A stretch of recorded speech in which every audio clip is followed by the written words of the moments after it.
Welcome back, survivor. If you can hear this, it means you're still alive. This is Jack's Nightmares, and this is your next story. 2 days after the quarry takedown, the grove held that clean, post-storm smell. Wet bark, damp rope, metal cooled by rain. In the new light, I ran the decoy cache footage again, on the little camera balanced on my knee. Eliza came into frame alone, relaxed but alert, hands open. She lifted the hatch, took only what we agreed on, left a coil of rope and a sealed jar of coffee, brushed the soil back, and walked out without a single stray touch. No hesitation, no snooping. That settled the question of today's access to the second cache. She had earned it by doing exactly what she said she would do, nothing more. Those 48 hours changed the valley. Cal is out, and not because someone put a bullet in him. He collapsed his own reach. When we punched his flatbed on the quarry road and stripped the radios, maps and fuel, he lost the one truck that let him haul fast and loud. He tried to bluster over the radio and burned what little trust he had left. He accused his own men, then shouted orders that made no sense. Search wide, search loud, tax everyone, chase the jeep. The crew split in 2s and 3s. A few vanished with gas in the night. A few hid in barns and waited to see who would be in charge by morning. I did not see Cal after that. His voice thinned on the air, then stopped. No victory cheer, just absence. Reese stepped into that silence because someone had to if roads were not going to turn into a slaughterhouse. She is not a savior. She is a planner with a small team and a tight net. Her orders sound like checklists. Short words, no wasted breath. She put 3 listener posts on high points, switched to brief transmissions, and moved watchers on a schedule that did not repeat. She tried to turn the dam into leverage, not for drama, but to flush camps out of the brush and herd movement onto roads she could watch. Open the gates a notch at dawn, raise water at the tail race, force people to shift. You take the roads, you take the power. That is her math. We did not let that stick. Before sunrise yesterday, we slid through the dam's service gallery, found the manual wheel for a secondary gate wrapped in a new chain, and added our own lock and a jam bar. Reversible, not destructive, but slow to undo. It forced any release to take an hour and tools. Reese heard the message. Later the same day, we knocked down 2 of her listener posts without smashing the mounts, pulled batteries, blinded mirrors to the sky, left shells that looked alive from a distance. She would waste fuel and time on those ghosts. In between those jobs, we lifted the boy and his uncle from Reese's East Farm without firing a shot. Eliza mapped the porch watcher's blind arc. I rigged a small bell line off a loose downspout to pull both sentries to the corner, and Mara pulled the boy through a ground window while I covered the yard. We got the pair into a drainage swale and out through a fence stretcher we had pre-cut before dawn. The boy's snare wound reopened at the edge. We cleaned it and closed it with butterfly strips. The uncle kept his head down and moved when told. No speeches. They took the marked route south at dusk and faded into the orchards. Debt settled. By nightfall, Reese tried a drone built from hobby parts. It was loud and curious, but not smart. We seeded a farm lane with reflective chaff and dragged it down with a weighted throwline when it hovered too long over the wrong flashes. We pulled the memory card and bagged the unit. On the radio after that, Reese cancelled any idea of a gate release and told her people to cut chatter and regroup at the East Farm. That is how you know you are dealing with a serious mind. She does not double down on failure. She adjusts. The Jeep idled under the treehouse with the hood up while I checked the charging leads from the roof panels. Rain makes corrosion bloom under heat shrink faster than anyone wants to admit. I dabbed dielectric grease on the posts and tightened each nut until it seated and no more. Over-tightening strips threads and ruins mornings. Mara covered the creek from the ladder with the rifle across her chest, calm and steady. Eliza logged directions and times in a pocket notebook. Short marks, block letters, dates written out in full words so nothing can be misread over a bad light. We barely spoke. Sound carried farther today. The steering still pulled right when I got lazy with the wheel. That came from the tie rod sleeve and a hard hit I took crossing a wash 2 nights back.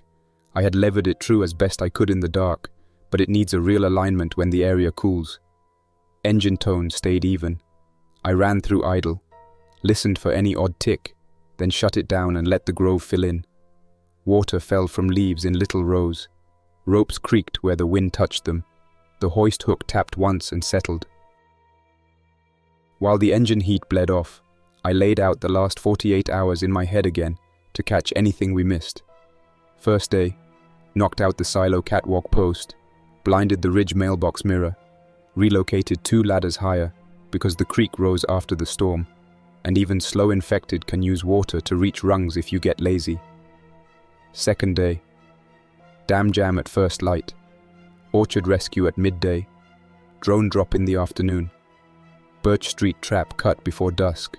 We also placed a small camera in the vent of a midline treehouse that we can afford to burn. That camera shows Eliza keeping her word at the decoy. The feed ran all night. No strangers, only a raccoon pawing at the hatch before losing interest. Cal's crew did not vanish. Pieces of it still move, but the spine is gone. Yesterday near noon we heard a man on the net complain about stolen fuel in a nasal voice that used to bark from the flatbed. Reese cut him off mid-sentence and ordered a pullback. That was the moment the valley shifted. Cal used to swing at shadows. Reese bleeds air from the system and waits for the right move. If I ignore her, she will rebuild the toll net with quieter tools. Small repeaters, new mirrors, better scouts on bikes that do not announce themselves. If I crush her outright, the roads go chaotic and people who are not predators get chewed up by the noise that follows. The line in the middle is narrow. Keep roads open, keep traps down, keep heads low. Never crown a warlord, and never leave a vacuum that invites a worse one. The infected did not pause for any of this. The storm drove some into culverts. We found a fast one stuck in a dam stairwell, clawing at a grill hard enough to rattle doors loose. Waterlogged ones rose from a drainage ditch at dusk and moved like clothes were yanking them back, slow until a noise snapped their attention, then quick as a bad guess. We guided a small herd into a fence corner with 2 short suppressed shots placed where sound mattered more than hits, then left them to tear at mesh while we slipped past. You do not need to win every meeting. You need to not be there when the group finally sorts out its mess. We added 2 alarms at the grove. Bell on monofilament low on the inner path and a spring paperclip clacker high on the outer approach. Deer and raccoons trip the low line. A cautious human brushes the high line with a jacket or a shoulder and makes a different noise. I can tell the difference in my sleep now. That is not bragging. That is what happens when the same sounds fill your nights for a year. 2 small things rounded out the 2 days, and both matter. First, a careful stranger marked a tree near the west ridge with a charcoal circle and a small dot in the center. Same hand did a low notch and a high notch the night after. No approach. No attempt to climb, just a sign that a skilled person passed through and chose not to crowd us. I logged the marks and left them alone. Second, birds returned to the creek by midday yesterday and did not fall silent for human noise. That means the nearest watchers were at least a field away. It is not a guarantee, but it narrows risk for a few hours at a time. So this morning's list is clear. Verify the decoy feed again at noon. Give Eliza supervised access to the second cache by the Red Maple and trade antiseptic for 2 tins of food as agreed. Check the dam locks at last light to make sure no one cut our bar. Sweep 2 more likely high points for new listener posts. Pull the Jeep into shade for a low-speed steering test and bleed a pound of air if the right pull grows under heat. If the radio picks up talk about mirror resets near Birch or County 3, we go blind them again before sunset. Fast, quiet, in and out. Mara slung the rifle and looked down the creek. Water dropped a hand's width, she said. Tracks from last night smudged by drip, not by feet. We are clear for now. Eliza closed her notebook and tapped the cover once. Reese will try the mailbox mirrors again before night. She cannot help it. Habit is a leash. I nodded. Not because I wanted the line to be true, but because it tracks with what I heard on the net. Reese accepts losses, then rebuilds the pieces that matter. Replace a mirror, reset a battery, test a patrol route 2 hours earlier than yesterday to see who blinks. I lowered the hood and locked it on the second catch I welded on months ago, so grab and run hands do not make my day worse. I slid behind the wheel, set the pistol in its holster notch, felt for the magazine catch with a thumb to be sure it's seated, and then set the rifle into the passenger rail until the latch clicked. I cupped the mount with a palm so the click stayed soft. Everything that can make noise has padding or a wedge or tape. That is not superstition. That is the reason the infected drift past your door instead of finding it with an open mouth. We rolled out with the front windows cracked an inch. The grove dripped slow on the roof. The dirt track held shallow puddles and glared. I kept speed low and steering light. The Jeep pulled right at 30. I let it ease and aimed left a hair. The smell of damp earth came up through the floor. The first canal lay to the west. We followed the service road with brush scraping the doors and crossed at a concrete cap where someone had spray-painted an arrow years back. The channel ran high and brown. Floaters of weeds spun in back eddies and then shot away. We found the first hint of Reese's new net near a pump house, exactly where I would have put it. A hand radio taped to a mast section with plastic, a thin solar mat glued to a sheet of old signboard, coax line draped along a slope. I killed the Jeep. We walked the ground and checked for tripwires. None this time. Eliza pointed out how the coax had been taped, spiral wrapped tight and tidy. Someone who learned by doing, she said. Not a hobbyist, not a pro, a careful worker. I loosened a bracket and pulled the battery from the radio, then taped the unit back to the mast and left it looking intact. No reason to warn her tonight. On the return to the Jeep, a slow shape stood up in the grass, an infected, clothes heavy with rain, skin pale, eyes blank and locked. It tilted my way. I stepped right and it tracked the motion. No sound, no lunge, not a fast one. I drew the pistol with the suppressor already threaded and placed one round into the head from 12 paces. The sound was a short cough. It dropped and lay still. I pulled the body by the belt into a ditch and covered the head with a piece of sheet metal. I do not leave faces open in the road. We worked along the irrigation lanes and passed under the power lines. The big towers stood quiet with no hum, only wind teasing the hanging lines. Far off, a generator chattered and fell silent. The radio on the dash gave a burst of static and then a voice, clipped, female. Gate test at dawn complete, tail race warm, orchard pickup at first light. That was Reese. No yelling, no drama, just orders and receipts. I wrote the words on a torn strip of cardboard and tucked it under the sun visor. Words slip in memory after a day like this. We ate early. Cold oats mixed with water and a spoon of honey. The sweetness cut the damp taste of the morning. I rolled the Jeep under an oak and we watched the path. Washouts from the storm had bitten into 2 spots. I marked them on my internal map and on the paper one we use when my head is tired. We kept the vehicle out of ruts. Mud loves a heavy rig. The second cache was a small box in the base of a 2-trunk maple with a pipe sleeve set into the earth. I installed it last winter. The lid sits flush under a layer of duff. Eliza approached from the downwind side and paused 3 steps out. She turned in a slow circle, checked the surrounding brush and the ground at shoe level, then stepped in. She lifted the lid, removed what we agreed on, 2 small tins of food and a roll of gauze, and placed 2 items of her own in trade, antiseptic and a bundle of zip ties. She closed the lid and replaced the duff with her gloved hand, scattered with a backhand sweep, then backed out on her own prints. No extra touches, no snooping, simple and correct. Good, I said. She breathed out and let her shoulders drop half an inch. We are even on that, she said. Now we follow the orchard line. If Reese mentioned a pickup, she might be seeding a trap for this afternoon, or moving someone. Either way, the East Orchard sits between the dam road and the county line. It is a funnel. We drifted along the field edges, keeping the Jeep under the tree line where the branches scraped and sighed. Eliza rode with the window down, eyes hunting for out-of-place marks. The orchard appeared as a long grid of bare rows, the dead trees like grey ribs. We stopped before the ditch and went on foot.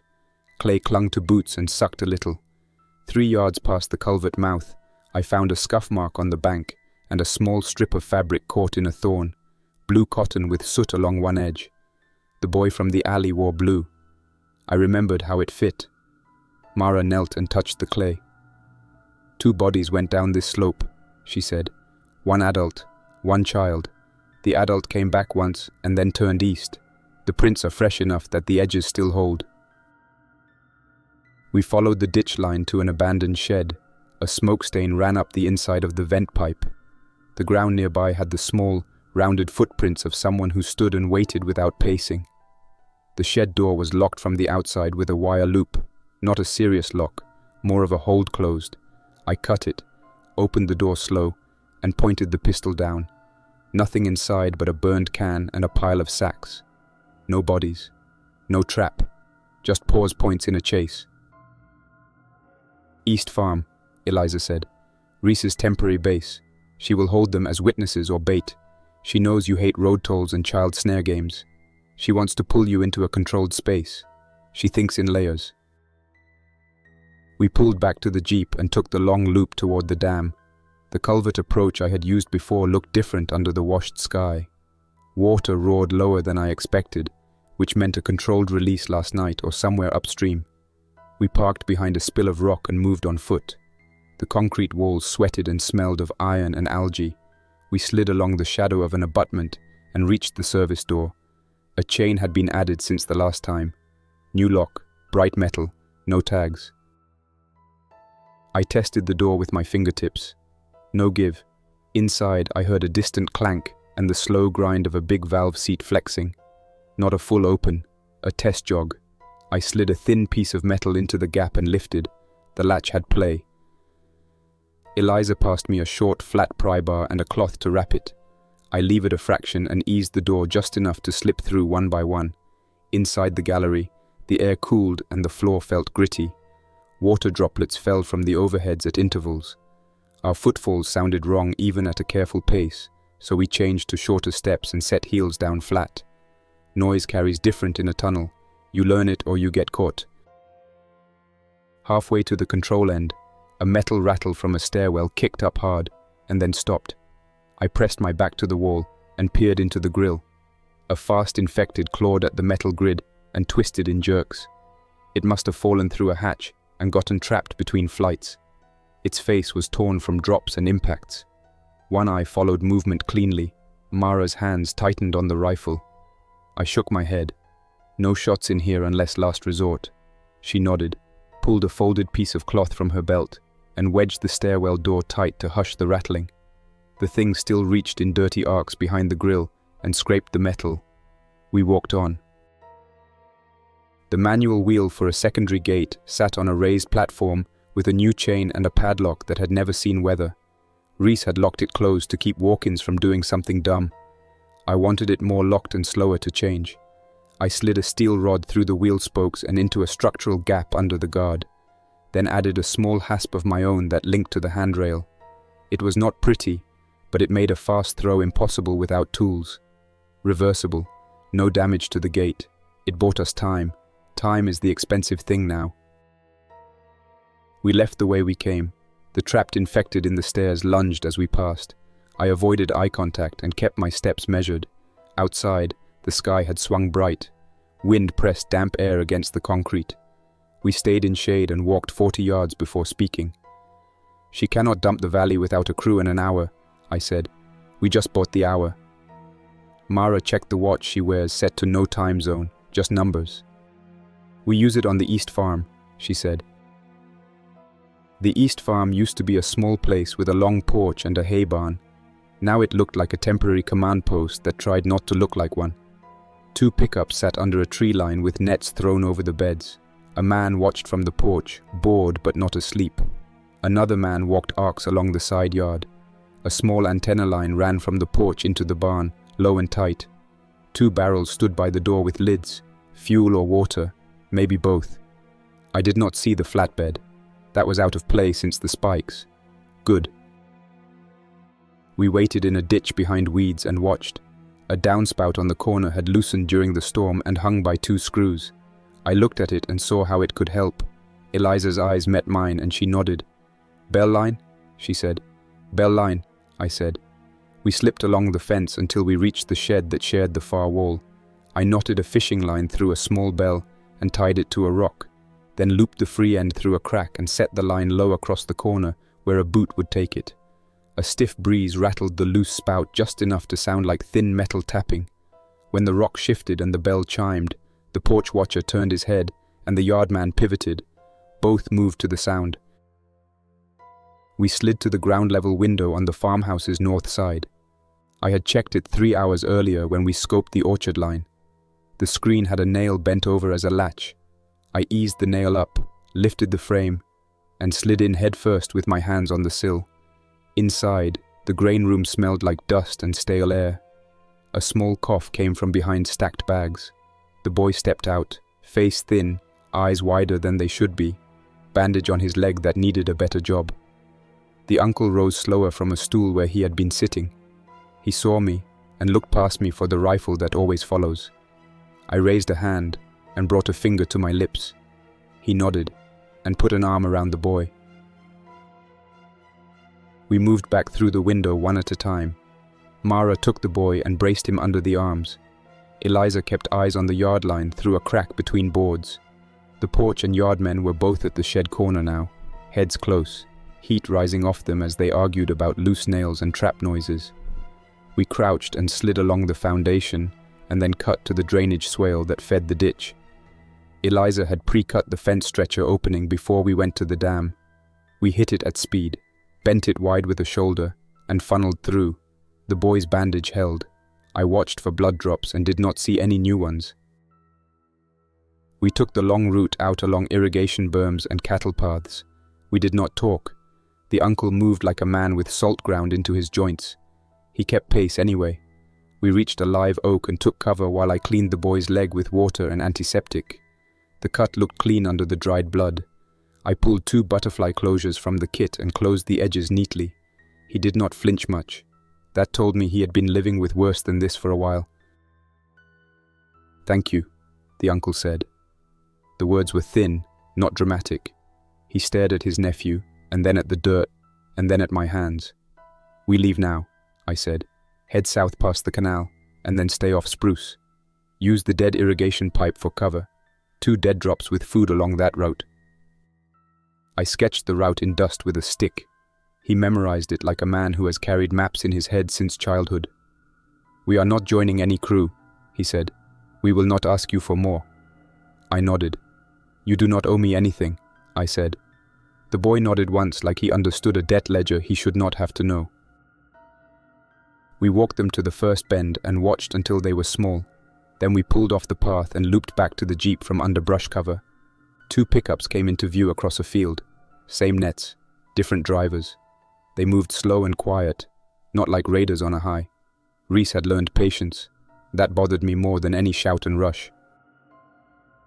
Back at the grove, we raised 2 ladders 3 steps higher and added counterweights. Each rope ladder now rode across a pulley and snaked up into a notch with a small weight hung inside a pipe. Pull the secondary line and the ladder glides up without a thump. Drop it and it slides down smooth. I tested twice. No squeal, no slap. I wrapped the top rung with cloth to kill any knock against the platform lip. We ate a slow meal and planned day 3. Eliza spread her notebook. 3 listener posts, she said. 1 on a silo catwalk, 1 in a mailbox slot near the ridge, 1 in the hay barn cupola. We do not smash the mounts. We pull power, blind mirrors to sky, leave the empty shells. Let her waste fuel and time checking ghosts. Mara added, "The drone is going to make a pass tomorrow if she has the charge. We bait it into trash data and drag it down with a line. After that, we cut Birch Street again and leave a message she cannot miss." It rained lightly at dawn and left a slick on the catwalk. The silo stood alone with a spiral staircase and a small railing up top. The hand radio and panel sat under a tin shade. I removed the panel plug and left the panel in place. I slid the radio battery out and taped the door, then placed the battery on the leeward ledge under a pile of grain chaff for later salvage. From the field it would look the same. Once off the stairs, I wiped our prints from the bottom 2 treads with a strip of burlap and tossed the strip into a puddle so it looked like shed trash. The mailbox slot on the ridge held a small mirror fixed at an angle to bounce road view to an offset position. I used a stick to push the mirror until it pointed at the blank sky and then cut the cable at the base of the antenna. I coiled the coax and set it neatly on the ground in a loop she would recognize. If she was paying attention, she would know who touched it. That was on purpose. There are times you want someone to understand rules without guessing. The hay barn cupola was trickier. The mount was hung with paracord and open to the wind. I climbed with a hook and caught the cord, then lowered the radio and panel gently with a second line, while Eliza steadied from below. I left the empty mount. From the ground, it still looked whole. The radio went in our pack, not to use, but to study the channel programming and pull any saved scan patterns. People write habits into machines without meaning to. For the drone bait, we set up along a straight farm lane bordered by stubble and mud. I walked stakes into the ground and tied strips of mylar cut from a food bag at different heights so sunlight would catch and flash irregularly. We parked the Jeep in open view and then tucked Mara into a ditch with the weighted throw line ready. Eliza and I hid under a pile of tarp and branches off to the side, with a clear view of the sky patch where a drone would come on approach. The tone came first. A small, saw-like buzz that wavered with distance. The drone bobbed into sight low and paused, then drifted left as if it had a mind and did not like straight lines. Its camera twitched at each flash of mylar. It zeroed on the strips and then tracked back to the Jeep and back to the strips like it could not decide which target mattered more. That indecision kept it in the wrong box. When it hovered above the ditch to stare down at the line of flashing trash, Mara popped from cover and whipped the weighted line. The throw was clean. The weight hit the rotor guard, snagged, and the drone yawed sideways into weeds and thrashed. She ran in and pinned it with a boot and pulled the battery. No crowing, no time for it. We bagged the unit, unscrewed the memory card, and tucked both away. Radio chatter rose within minutes, a man's voice with strain. Visual lost, drone down. Last feed shows glare and debris. Might be a decoy. Pull back to the east farm. Then a woman, Reese, calm. Leave it. Too much waste to retrieve. Shift to manual watch. No gate release. Too many variables. That was the line I had wanted to hear. She understood the risk of pushing water now that control was weaker. She still had sense. Good for the valley. Bad for people who want to take her place. The Jeep needed attention after 3 days of hard turns and ditch crawls. The pull to the right got louder through the wheel. We chose a bad place to deal with it because no good place existed. Open ground. A long flat that offered no hiding. Not smart, but necessary. I put the nose toward a shallow ditch so if something rolled up from behind, I could drop without raw angle. I set the small pulley in a tree with a strap and ran the line to the front tow hook. With Mara covering and Eliza watching the lane, I jacked one side up, loosened the tie rod sleeve, and tried to nudge alignment toward neutral. Not perfect. Better. I dropped the Jeep and used the hoist to pivot the nose 10 degrees, so the next start did not soar back and forth on the ditch edge. A herd of waterlogged infected drifted onto the lane, while I had grease on my hands. Not many. 8 or 9. They wobbled like the weight of wet clothes pulled their balance off. Their starts were sharp when a sound pinged. One turned head and jerked forward in a line. I did not want to use many rounds. We moved along the fence until we found a corner where the mesh had collapsed in a pocket. We guided them with slow movement and 1 or 2 suppressed shots that snapped near, but did not hit.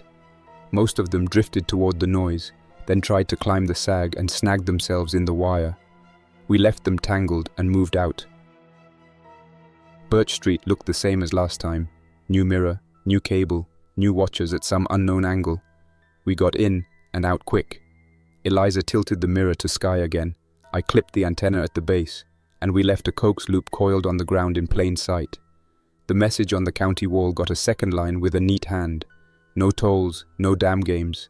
Leave small camps. Touch those. Trucks vanish. I do not enjoy writing signs. I enjoy when rules hold because people know what happens when they break them.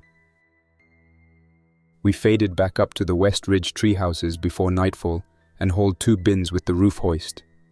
New shelf nets under the floor panels caught a wrench I dropped. That is the kind of detail that saves a life when you are tired and a tool slips, because a single clank can pull the wrong eyes. We set 2 alarms, a bell on monofilament at ankle height on the inner path, and a spring paperclip clacker hung on a branch at chest level on the outer approach.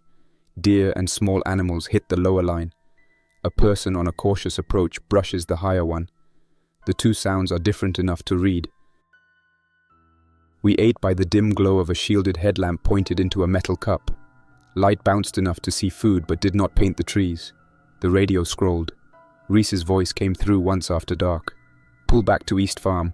Reorganize at first light. Lose the drone. Assume intercept on 3 posts. No gate release for 72 hours. Shift to quiet watch. Not defeated, not panicked, just smart and careful. I leaned against the wall and felt the board steady under my back. The day had erased more of Reese's reach than any firefight would have. Less noise, more effect. That is the work I prefer. I took last watch. The sky paled. A coyote sang once far off. The paperclip clacked at a height that said person. I froze and held a breath. Another clack. Not wind, not deer. Mara slid to the window with the rifle. Eliza already had the pistol braced on the sill. I watched the shadow line. A figure moved between trunks, slow, hands visible, stance low. I did not call out. The person stopped, squatted and drew a small circle on a tree with charcoal, then walked away on the same line.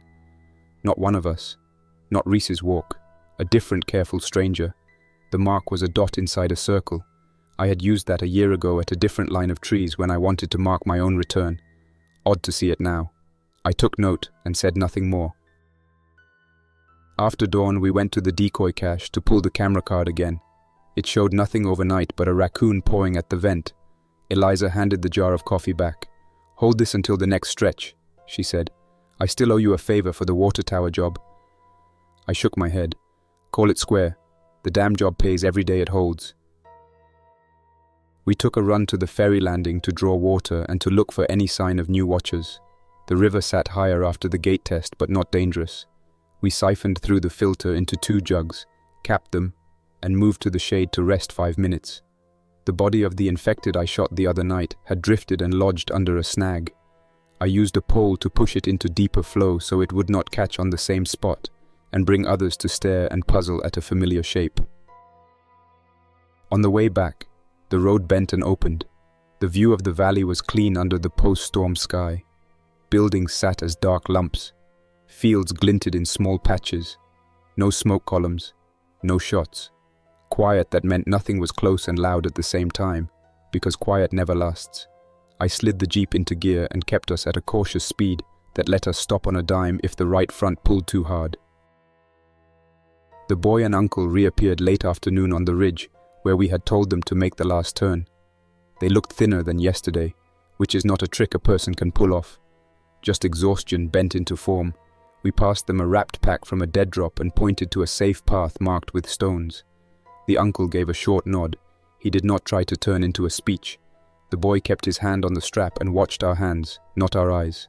Smart kid. Hard lesson for a child. I hate that it is common now. We filled an hour with maintenance because maintenance is one of the few things I can control. I checked belt tension, felt the alternator bearings by hand, looked for dust trails under hose clamps, and snugged 4 of them a quarter turn. I wiped down the rail mount for the rifle in the cab. I tracked brass count for the pistol and made a note to police any safe ground for empties next time. A person runs out of rounds not with a bang but with a dumb click at the wrong corner. I do not intend to hear that. Evening radio brought one more voice besides Reese. A new man, older, nasal. He complained about stolen gas and wrote words with contempt. Reese cut him off with a clipped order. We will not pour fuel into a hole. Regroup. Hold east. Do not engage the jeepman if you are not set. You will lose. That last line had no warmth, no anger, just a fact. I do not enjoy that nickname. It affixes me to a target. I live with it because the Jeep is the only constant, and my signs are my signs. The world writes your label for you after enough moves. We rotated our sleeping spots to the newer West Ridge house. The air inside held the smell of tar from the roof strip and fresh wood where I cut the last board. I set the pistol under my hand and the rifle within reach and went blank on purpose. No dreams, just the catalogue of the day filed where it belongs. When I woke, the air was cooler and still. Good. Morning meal was oats and a strip of jerky. Coffee from the jar Eliza brought seemed like a gift from another life. We drank it slow. The boy's face kept flicking across my head, and then I pushed it aside and focused on what we had not finished. The mirror on County 3, the known watchers near the storage units, the rumor of a quiet zone north where infected enter less often. I do not chase rumors fast. I mark them and test when safe. Today was not the day for that. We ran a sweep for Reese's remaining posts. 2 had been dead overnight from our work. The 3rd came back to life with a new battery. That told me she still had people, still had enough gear to try again. We pulled that new battery and left a note folded into the mast sleeve. 3 words: save your fuel, not a taunt, a boundary. It told her that chasing me with radios costs more than it returns. By late morning, heat rose off fields and brought old smells with it. Oil, wet hay, something dead under brush not close. We drove to a small gravel patch and set the bottle jack. I bled the front tires 2 pounds to take a little jitter out of the steering and marked the change on the inside of the front fender with pencil so I could track what worked. An old trick that keeps you from repeating the same mistakes 2 days in a row. We used the lull to harden the West Ridge paths. I scraped loose duff off the approach so I could read prints clean. I set one more alarm at knee height for a different sound profile. I checked the ropes for fiber wear and turned knots so they did not grind against the same edge twice. Replacing a line in the rain at night is the kind of job a person remembers with a scowl. Prevent the scowl in daylight with hands that work. Around noon, a small group of infected drifted under the power lines. 4 normal, 1 fast. The fast one had a stutter to its steps that made prediction off by just enough to be risky. We stayed behind the tree line and let them pass. The fast one paused at a fence post and scraped at something on the wood. Sap, maybe. It stared at the post as if it recognized shape or smell. Hard to know what happens inside what is left of those heads. I am not curious beyond the distance needed to stay alive. Midday heat softened everything, including human vigilance. So we used that to cross the open run near the old county barn and got back into Broken Shade fast. My gut told me the day had peaked and would slide. Gut hunches ride on 100 small signals. I trust mine but verify. We cut across to County 3 and found a new mirror already installed. Reese worked fast. The mailbox slot housed the glass angled at the road bend. We switched it to sky with the stick and placed a small twig under the edge so wind would not pull it back. Cable cut at the base. Loop coil on the ground again. Ritual work. Efficient. Not a game. A rule set. The Jeep ran quiet all afternoon. The pull to the right was tolerable after the tire bleed. We kept speed at a steady 20 on dirt, 30 on old asphalt when the view opened. The sky turned pale and the wind cooled as the day eased. Birds returned to the edges and argued from fence posts. That meant no humans near for a stretch. Good. We ended the day under a cottonwood with pale bark where the grass had not grown back after last year's flood. I set the tarp for a wind wall. Eliza sorted her notebook entries and marked 3 X's over the old posts we had killed. Mara ran a cloth through the rifle barrel and checked 0 by dry aim at a known trunk scar. The Jeep ticked as it cooled. I wrote a new list on a cut strip of carton and slid it into the dash. Alignment, hoses, ladder test, radio study, water draw, antenna sweep. Do the simple things, and big problems stay smaller. Night brought thin cloud, and then stars punching through. We rotated sleep again. Nothing hit the bells. The paperclip clacker stayed quiet. The world held its breath for a minute that lasted hours. I appreciated it and did not trust it. We rose into day 4, with the plan to stay nimble and give Reese no target. We would not escalate into a stand-up fight. We would not plant flags. We would move the pieces quietly and leave the road nets open for people who needed passage and had no stomach for tolls. That kept our identity intact. Mobile fortress, rotating shelters, rules that make sense. We had one short detour to the red water tower to check whether Reese had reset counts after the missing cans. She had. The drum looked untouched since our last visit. A set of small shoe prints circled it once and left. Kid, probably sniffing around with an adult at distance. I pushed the dirt smooth and left no prize for anyone without a real need. We cut west to a place where rumors claimed a quiet zone, a bowl where infected did not cluster. I did not trust it. When we arrived, the bowl was a tangle of wind-thrown deadfall and damp air. Sound died there in a way that made it hard to listen to your own steps. 2 infected slumped against a rock and did not rise when we approached at distance. Their clothes were chewed by rodents. Maybe quiet zones exist. Maybe not. I will not count on myths. I put a small X on the paper map to check later and drove on. By afternoon, we looped back into known ground. The east farm sat still and sullen under the same netting. No traffic in or out. Reese was obeying her own order to pull back and cool. Smart. That bought the valley time to breathe. It also meant she would turn attention to quieter methods. We would watch for new stubs and drones and bikes. Silent bikes change pursuit math across fields. We encountered a single infected near a culvert wearing a security jacket with a patch half torn. It turned at the sound of gravel under the tire and shuffled toward us with one shoe missing.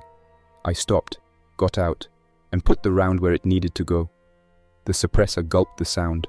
I dragged the body into the culvert where the flow would carry it downstream when the next surge came. Doing that spares nearby paths unnecessary attention later. Evening fell with a settled feeling. Not safe, not relaxed, just settled.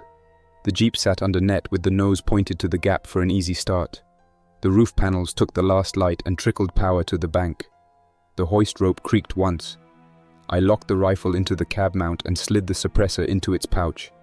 I placed the pistol under my hand and felt the cool of the metal through cloth. I slept in patches that mounted into enough rest to stand the next day. We stepped into the new day with method. I rotated spare water through the jugs to avoid stale taste. I checked dates on the rice bag and beans and resealed them with tape. Eliza indexed her notebook and drew small marks near creek crossings that held sound better than the open road. Mara swapped out worn gloves for a fresh pair from the bin and stuffed the old ones into a side pocket for grimy jobs that did not merit wasting the new. Radio captured short bursts. No ranting, no panic. A new voice named a road I recognized, and the word delivery. Then, silence. Reese testing a low-key supply line maybe. A person does not survive long in a valley like this without knowing when to push and when to wait. I respect that in an opponent. Makes me sharper. We passed by the ruined town at a distance. The alley where the boy had been snared looked the same, except someone had cut the wire and tossed it aside in a tangle. Good. Maybe the man took my words and did something useful with them. Maybe he left. Maybe he got himself hurt. I cannot control that story. I had done the part I could live with. At midday, we met a man at a bridge who carried a backpack and kept one hand under the strap, like it was heavy with more than food. He watched our hands like I watch others' hands. I lifted my palms out from the wheel and kept the jeep moving slow. No words. We passed each other with eyes cut sideways, and then each of us looked forward as the distance widened. Not all encounters need to turn into anything. In the late afternoon, a scatter of infected drifted through the cottonwood stand. We stayed in the high house and let them move. The fast one in the group slipped while trying to cross a fallen trunk and slammed hard onto its thigh. It rose twisted and limped. I could have ended it. I did not. It would wander out of our path. Rounds are worth more than the feeling of clean ground in that moment. Night drew up without event until a small chime at the outer alarm tagged a person-height brush. We snapped into positions and watched. The same careful stranger as before walked the line, this time stopping under a different tree to notch the bark once low and once high. No approach to the ladder. No attempt to climb. Eliza whispered that she had seen those marks farther south months ago. I filed it. There are other people who move like we do. If this person wanted contact, contact would happen. Until then, the mark just meant I was here. By the end of the week, Reese's radio net had thinned to a skeleton. One repeat listener stub came back up with a new panel in a spot we had not marked. We let it stand. A region does not need to fall into a communications blackout. It needs fair access and fewer traps. We would leave her enough to keep roads safer as long as her rules did not step on ours. If she taxed again, we would cut again. Simple. The Jeep kept doing its work. The engine turned every time I turned the key. The door latches stayed quiet. The rail mount kept the optic true. I replaced a hose that looked tired before it burst. I retorqued the wheel lugs. Routine in a world that lost interest in routine. We built one more treehouse on the west ridge. The ground below held no easy approach lines. The trees were healthy and spaced right. The platform went up in a morning with 2 cross braces and a center beam. The roof went on fast because we had the nails sorted and the drill battery full. I drove the last nail flush and stared at the board until the water drops dried. The tack went into the wall where only I would look, same as always. We ate under the new roof and let the wind push through the trees. Eliza finished her notes and said the quiet zone rumor came up again on the radio. Different voice, same claim. Mara said she kept seeing infected stacked under rail bridges around noon, more than any other time this week. I said we would file both, watch, and not chase them blind. We have enough real problems on the list. I checked the Jeep before lights out. The right pull at speed was worse than yesterday. The steering stabilizer weeps at the seal. The serpentine belt has a hairline crack. The alternator bearing has a faint dry hum the microphone in my head does not like. If the bearing seizes, I lose charge and power steering in the same minute. I can limp without the steering, but I do not want to do it in a valley full of ditches. I wrote 3 words on a strip of cardboard: alternator, stabilizer, belt. I slid it above the cluster. We would fix it before it fixed us. When the dark settled, I checked the ladder knots and pulled the rope until the counterweight kissed the stop. No grind, no squeal. I ran my hand across the rifle stock, felt shallow dents, nothing deep. Pistol sat under my hand, ready. The day had been clean work, no brag about it. We stayed small. The alarms waited. We went quiet. Morning came with cool air and thin cloud. We drank coffee from Eliza's jar and split oats. Then we took the Jeep down to the creek road. The right pull tugged harder with heat.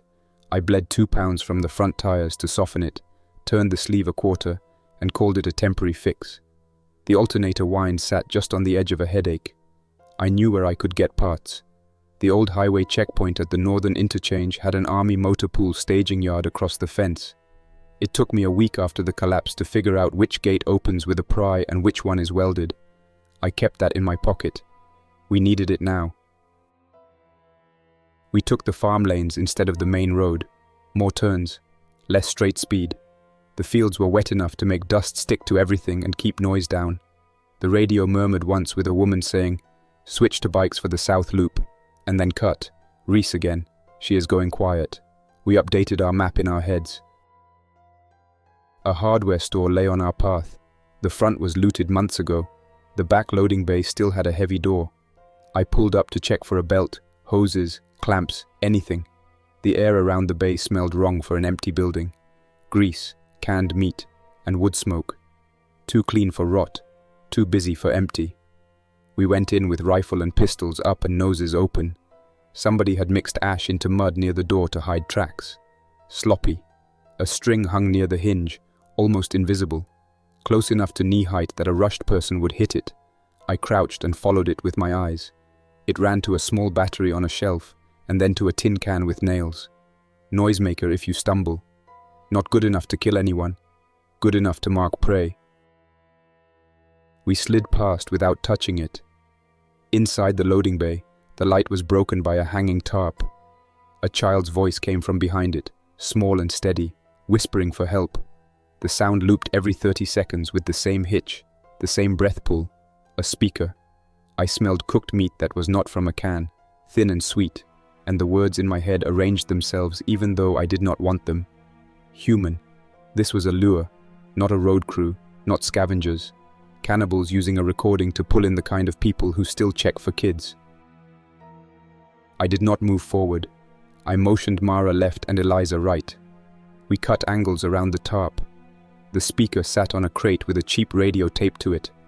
An extension cord ran into the dark. I pulled the plug. The voice died. The extension cord snaked along the floor to a crack where light leaked. I stepped around it and put my eye to the gap. A man crouched in a side room with a long knife and a rope. He stared at the tarp like a cat stares at a mouse hole. 2 more men stood behind him with kitchen tools turned into weapons. One had a length of pipe with hooks welded in. They were thin, hard, practiced. I do not leave people who hunt people to keep hunting. I do not tag them and walk away. Some lines you draw because you want to look in a mirror again. I made the call. We moved together. I stepped through the door and raised the rifle. "Hands," I said. The first man looked at the barrel and twitched his eyes toward my shoulders. He did not lift his hands. He shifted his knife and tried to close the gap in one fast move. I shot him once in the head, and he dropped. The second man raised the pipe and took a half step. Mara put 1 round through his chest. He fell into the shelf and slid down. The third froze, jaw open, fingers splayed. He stared at the bodies, and then at us. Eliza kept him centered with her pistol and said, "On the floor, face down, hands out." He shook like his bones buzzed, then went down. I stepped around and kicked the knife away from the first man. I zip-tied the third man's hands and looked at the tools on the floor. Hooks with bits of cloth, knives filed thin. I asked one question: "How many more?" He would not answer. He rolled and tried to kick for the door. I ended it. No ceremony, no speech. We cleaned up anything that would draw infected and left nothing useful for the next predator who might copy them. We did not take trophies. We took belts, clamps, a hose length, and a box of random bolts. We left the place sealed and marked the door with a simple X so we would remember not to waste time there again. When we stepped back into daylight, the air felt a shade lighter. Not because the world had improved, but because the next kid's recording would not play in that room tonight. We reached the river underpass before noon. The flood had chewed the embankment and left a pool with a sump of debris and algae. The passage we needed ran through a low tunnel under the road. A shape filled it. At first I thought it was a collapsed pallet stack. Then it moved.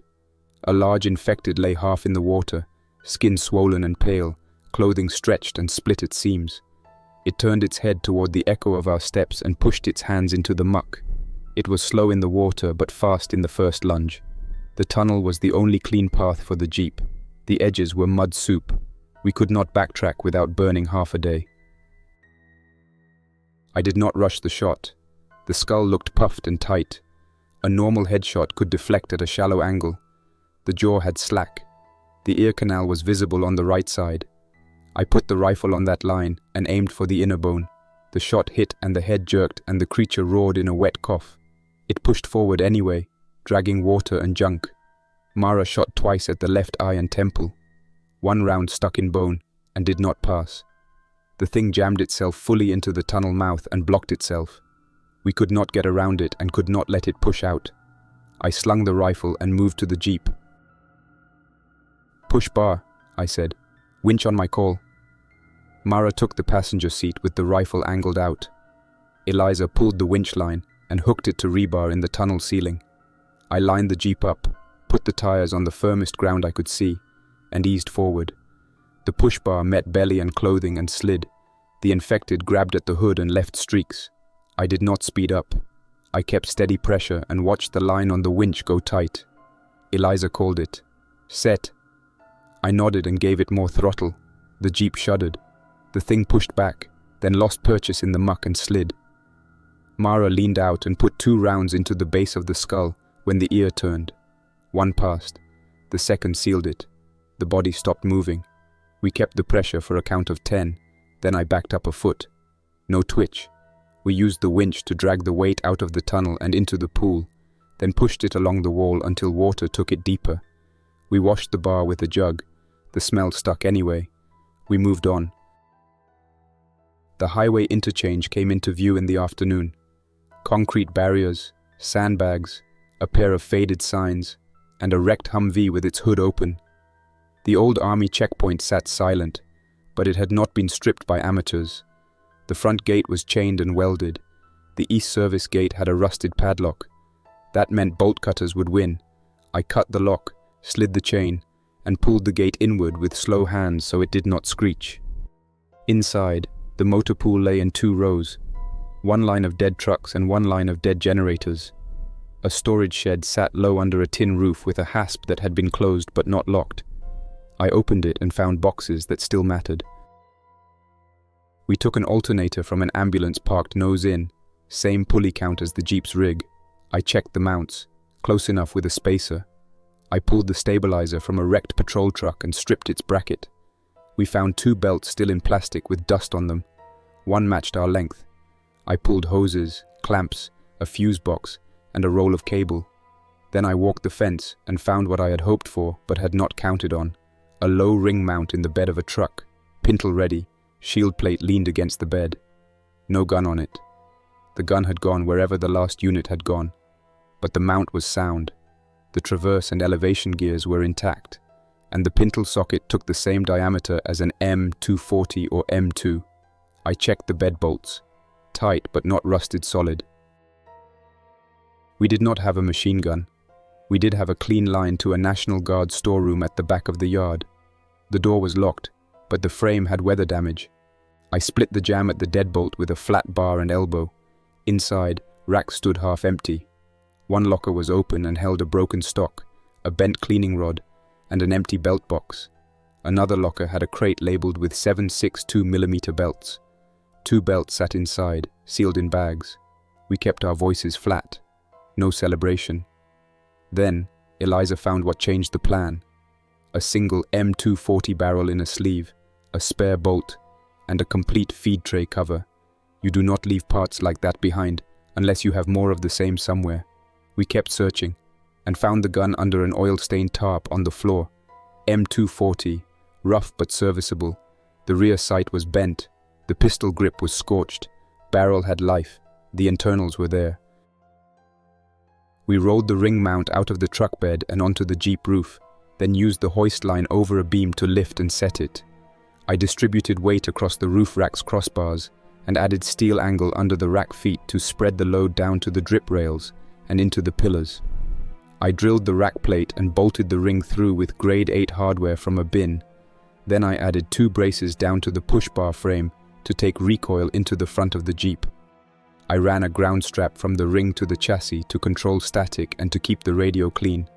I greased the traverse and elevation gears with a thin coat so grit would not seize them. I built a low shield out of the plate that came with the mount. Nothing huge, enough to stop fragments and hold my chest behind it while I scanned. Slots lined up with my sight height seated on the rail. I mounted the M240 on the pintle and pinned it. The feed tray cover locked down, the barrel indexed. The bent rear sight I straightened with a pair of blocks and a clamp. It would not be perfect, but the gun did not need a match 0. It needed to run. I mounted an ammo can bracket on the left side and ran a short guide to the tray. I added a simple ripcord so I could pull the feed cover open with gloves when my other hand was on the wheel. I wired a foot switch to a solenoid on the pistol grip so I could fire hands-on when the Jeep was pointed straight and slow. I added a second trigger cord off the grip so a person standing up could fire while turning the ring. All of that would drain power under radio load and lights when we needed them, so I set the ambulance alternator on a fabricated bracket ahead of the battery bank and ran a second belt. The pulley alignment took patience. The replacement belt sat true and did not walk.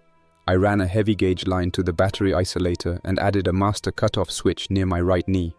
If a short started in the roofline, I could kill the run in one move. We tested charge at idle. It held. I checked voltage with lights on and off. Margin was good. We did not put the gun up to show off. We put it up because the valley keeps throwing new shapes at us. The ring runs low enough that I can sit and scan under the shield and still drop into the driver's seat in one motion. It is not a minigun, and I do not want one. A minigun eats ammo faster than common sense. A belt-fed 7.62mm at a sane rate gives you control without setting your life on fire. We stored the 2 belts in sealed bags and packed the rest of the can with desiccant. We will not burn rounds to feel big. We will save them for the one time the road ahead gives us no other answer. While we worked, the radio picked up short messages. "Birch reset complete," a man said. "Mailbox mirror 2 okay." Then a different voice we had not logged. "Quiet zone live. North Pole cold. Bring trade." New traders smelling opportunity, or Reese baiting with a softer voice. Hard to tell. We marked it and put it aside. We left the checkpoint at last light. The Jeep felt different. Heavier high, more planted in front where the braces tied into the frame. The steering stabilizer from the patrol truck took the wobble out. The new belt hummed without complaint. The alternator moan was gone. The extra alternator carried the load without pushing heat. I watched the gauges, then watched the road. No good having a perfect dashboard if you miss a figure in the ditch. Halfway back, near the old stadium lot, a throw of chain lay across the road with brush draped over it, a lazy trap to blow a tire if you do not see it. We saw it. We idled up, moved it with a hook, and slid it aside. Someone had reset it recently. The links were clean under the brush, not muddy. I stood and scanned. A small glint off a rooftop 2 blocks over gave away a watcher. He had a scope. He thought he was hidden. I turned the ring slow and stopped when the shield slot framed the glint. I did not fire. I tracked the barrel to show him we saw him and left it there for a count. He got the message. His head dipped and vanished. We rolled on at the same speed. No chase, no noise. The gun is a tool. The tool works as deterrent. That is always the first choice.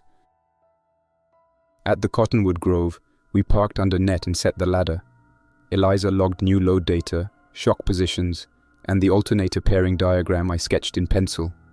Mara checked the belt tension and ran her hands along the ring's bolts, talking to feel. I cleaned the feed tray and left the gun dry for the night. I do not oil barrels and leave them open to dust. That is how you make mud inside your machine. We ate at the platform and let the day slow down. The grove sounded normal again. Leaves, small shifts, the clack of the paperclip when wind kissed it. We laid out the last hours so we would not forget. Cannibal trap found and ended. River tunnel cleared of a water-swollen blocker. Alternator, stabilizer, belt installed. Ring mount up. M240 mounted and tested at hand. Charge checked. Weight distributed. Everything where it belongs. Then the radio spoke in a woman's voice I did not know. Calm, steady, not Reese. Quiet zone north. No infected for 3 days. Trade at dawn. Bring metal, food, batteries. No guns on the table. The message repeated twice with the same phrasing. No code, no call signs. That is either honest or bait. It came from a hill line we could triangulate with a little walk. I did not call it out loud, but I circled it in my head. We would not go at dawn. We would watch it at dawn. People who run trade with no security in a valley like this either have muscle we cannot see, or they are very new and very lucky, or it is a trap. I do not stake lives on luck. A low creak came from the dam direction sometime after midnight. Not a gate move, a structure noise. Steel speaks when loads shift. The sound reached us like a heavy door leaned on its hinges and then set back. It happened once. It did not happen again. I marked it anyway. If the structure has new stress after the storm, Reese's no-release order might not matter when the next rain hits. We will check the jam bar again and look for hairline cracks we missed. I took last watch with the pistol on my thigh and the ring in silhouette above me. The sky stayed clear. A fox crossed the lower path and brushed the low bell with its tail, which made a small, quick chime. I relaxed a notch. The sounds here still mean what they used to mean. That matters. At first light, I made a list for the next run. Swap the stabilizer bushing in 2 days to be safe. Repack the ring mount bearings after 50 miles. Test the foot switch with gloves on in a slow roll on a dirt lane where nobody watches. Run a live belt at a stump for 10 rounds to seat the feed path and then stop. Do not burn it. Count links, label cans. Check the dam. Watch the north signal. Look for bikes. Reese will move to silent scouts. We will add counters to match. Mara unfolded a cloth and set 2 bolts on it that did not belong to our parts. She found them in the checkpoint yard near the ring truck. Not from the ring. Not from generators. Smaller, with odd thread and a groove near the head. Eliza said they look like hardware from a remote weapon station, the kind some units ran on Humvees for cameras and electric fire. If a remote mount is still out there in the yard or close by, it might have a motor we can use for traverse when we need to hold a target and keep the Jeep pointed straight. That is not a toy. That is real control. If we find it, we will take the motor and leave the rest. We packed the Jeep and rolled out to test the weight with the mount. The steering held true at 20 and 30. The extra alternator handled lights and radio without a hitch. The gun sat quiet on the roof. No rattle, no squeak. The new braces did their job. The Jeep felt like itself, just more serious. We drove past the field where the careful stranger marked the tree. A new mark sat on a different trunk. 2 small slashes, one above the other. Not ours, not Reese's. It means something to whoever made it. We will learn it later, or we will not. Either way, we logged it. We ended the day in the West Ridge house, heavier by one good tool and lighter by a set of worries that had sat on my neck since the alternator first hummed. I set the pistol down, locked the rifle into its cradle, and looked at the map in my head. The valley keeps changing shapes, but the rules do not. Move early, stay quiet, keep roads open, cut traps, stop hunters who hunt people, and when the tool you need does not exist yet, build it careful so it does not fail when the world leans on it. That's all for now. Thanks for listening. Don't forget to like and subscribe to keep the stories alive. For now, stay quiet, stay vigilant, and stay alive. Jack's Nightmares, signing off. Until next time, survivor.